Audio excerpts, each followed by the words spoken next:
Prof. Kiki dan Bu Yenti masih bergabung dengan saya dalam diskusi kami sore hari ini. Prof. Kiki, kalau merujuk pernyataan Jampitsus yang menyebut Febri tidak ditahan, alasannya salah satunya karena kooperatif. Masuk akal nggak menurut Anda? Itu kura-kura dalam perahu itu. Udah pura-pura tidak tahu. Oh, semua orang tahu kok. Ini hari gini nggak mungkin kita itu menutup-nutupi kayak gitu. Nah, silahkan publik menilai dan mengarahkan, membantu mengarahkan apakah Jaksa Agung Muda yang baru ini takut atau ada kepentingan lain. Kalau takut kepada siapa? Dia sudah Jaksa Agung Muda. Nah, kalau takut ya satu-satunya kemungkinan terhadap saudara tua lah gitu. Bagaimana saudara tua eh, menggerebek Polda Metro, bagaimana saudara tua menterinya langsung sendiri turun tangan kayak gitu. Padahal fungsi mereka kan fungsi pertahanan. Ini eh, apa? Publik semua tahu, semua tahu. Jadi bohong kalau dibilang wah ini untuk itu. Alasan yang dibuat-buat itu eh, kalau ketahuan bohong ditutupi dengan kebohongan yang lain. Jadi orang itu bisa berbohong selama-lamanya kepada satu orang. Bisa berbohong pada semua orang pada satu event atau satu poin atau satu masalah.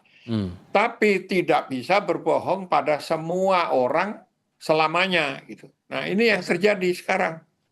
Dan ini Ya. pasti akan menghambat proses hukum yang sudah diserahkan ke Kejaksaan Agung ini. Nah, iyalah, kalau saya dibuka aja lah biar tahu, biar ini ini sebetulnya momen bagus untuk kejaksaan ya, momen bagus untuk bersih-bersih, mumpung didukung publik kalau itu dilakukan gitu. Sama seperti polisi memanfaatkan ini untuk ya membangun citra dengan membersihkan diri. Tapi polisi juga setengah takut itu. Baru ditangkap, belum diapa-apain, udah diserahin ke jaksa. Diserahin ke jaksa. Lah, jaksa tidak mungkin jeruk makan jeruk gitu. Bayangkan, Jaksa Agung Muda yang baru ini mewarisi sebuah institusi dengan personil-personilnya dari yang lama. Nah, yang lama itu komandannya Febri. Nah, bayangkan, lalu dia eh, membuat tim nanti untuk memeriksa mantan komandannya. Kalaupun sudah tidak mantan, jangan-jangan masih jadi anak buahnya gitu, masih Oke. bisa disuruh-suruh gitu loh. Nah, Prof. Yenti, kalau kata Prof. Kiki ini jeruk makan jeruk, maka kemudian perlu nggak pihak lain untuk mengusut kasus ini terutama dari aspek pencucian uangnya? Karena terakhir kali saya dengar pernyataan dari Pak Yusuf, mantan Kepala PPATK perlu dilibatkan di situ. Anda setuju nggak? Sangat ya, dari sejak awal juga PPATK sudah terlibat harusnya.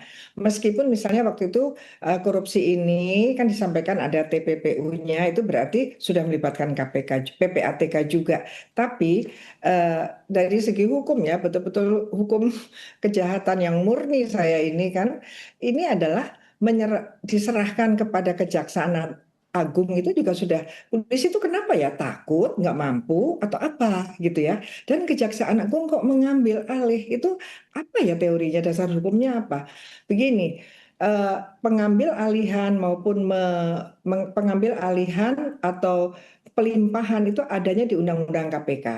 Katanya ada beberapa kriteria. Kriterianya kan terpenuhi, yaitu tantangan psikologisnya ada. Kalau bagaimana KPK itu harus juga aktif, jangan diam-diam aja seperti ini gitu ya. Apalagi sekarang KPK di bawah presidennya dong bilang KPK bahwa ini bahaya. Tantangan sudah ada sejak awal, yaitu tantangan masalah kepercayaan masyarakat yang hilang, kemudian bakal ada iwuh pekewuh, ada ancaman barang bukti hilang, barang bukti tidak sesuai. Kan kemarin sudah mendatangkan katanya FBI, katanya mendatangkan apakah ini emas ini murni apa tidak. Jadi gini ya, betul Prof. Kiki ya, Pak Kiki, Mas Kiki, ini kok aneh ya. Jadi logika masyarakat itu benar-benar dilecehkan oleh negara. dilecehkan bahwa kita itu punya penalaran yang sehat, itu dianggap tidak punya, sehingga kita itu seperti dibebodoh gitu ya, dianggap Oke. bodoh. Padahal menurut saya ini justru penegak hukum atau lembaga negara atau para penguasa ini kan tidak mungkin tidak pinter, tapi mereka rela mengorbankan harga diri dan reputasinya sehingga nampak seolah-olah ya itu tadi Oke. sok tidak memperhatikan perasaan masyarakat dan kekhawatiran, dan ini harus PPATK sejak awal dan dengan KPK karena Sehingga kalau gitu, sorry saya potong Bu, kalau kemudian kondisinya sekarang Don Rito yang baru ditahan dan dilimpahkan atau diserahkan kemudian ke Kejaksaan Agung untuk melakukan penyidikan ulang itu tadi, ini malah akan memperjelas atau malah kebalikannya pengusutan kasus ini? ya, satu ini nggak strategis karena tadi mundur kan, tadinya sudah maju malah akan diteliti lagi, itu kan sudah nggak jelas itu bicara seperti itu. Dan Mas Tito ya melimpahkan menyerahkan itu hanya terminologi ya kan, semuanya itu ya bentuk penyerahan, apakah melimpahkan apa memberikan ke lembaga lain, apakah itu dari misalnya penyidikan sudah P2 P19 P21 apalah itu ya, Ya. dan itu ada kriterianya kalau satu lembaga. Tapi yang namanya melimpahkan menyerahkan menurut Undang-Undang KPK itu adalah itu haknya KPK, kewajibannya KPK. KPK mengambil alih dari kejaksaan, dari kepolisian, atau dalam hal KPK ada permasalahan di KPK misalnya melibatkan komisionernya, KPK itu melimpahkan ke bawah ke kejaksaan atau Baik. kepolisian. Hmm. Itu juga penting gitu ya, karena melimpahkan maka dia muncullah istilah supervisi lah. Ini kan aneh, menyerahkan atau melimpahkannya juga dasar hukumnya nggak jelas, kemudian tiba-tiba ada supervisi. Jadi apa ya? Saya nggak tahu ya. Kami yang dari kampus itu yang belajar ini, saya sudah di Stranas Strategi Nasional Pemberantasan Korupsi tahun 2004 dan kita punya blueprint untuk 20 tahun yaitu sampai 2025. Jadi kita tuh bingung sebetulnya siapa ya ini yang memahami betul atau mereka itu sengaja membodohin kita. Oke.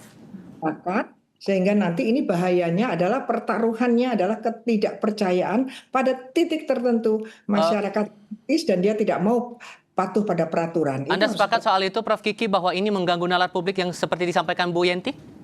Iya, semua orang akan setuju itu. Kalau saya lihat, saya tuh sebetulnya pengen membayangkan jangan Don Rito yang ditangkap itu Don Corleone.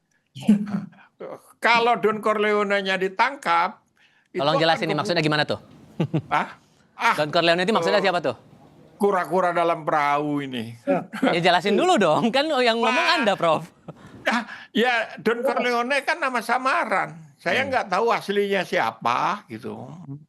Tapi dia ada di mana-mana, yang publik hanya bisa menduga-duga. Ya. Kenapa tidak pada fungsinya dia ada di situ kayak gitu? Itu Don Corleone. Nah, Sehingga dengan ditahannya Don Rito ini, kalau menurut Anda, karena udah diserahkan nih kasusnya ke Kejaksaan Agung, dia bakal berani buka nggak? Terang nggak nih kasus menurut Anda? Saya nggak percaya. Orang caranya aja udah diumpetin dulu, baru ditangkap, masih ada gajah yang lebih gede, kan nggak mungkin kucing itu makan gajah, kegedean, nggak akan bisa dia makan gajah.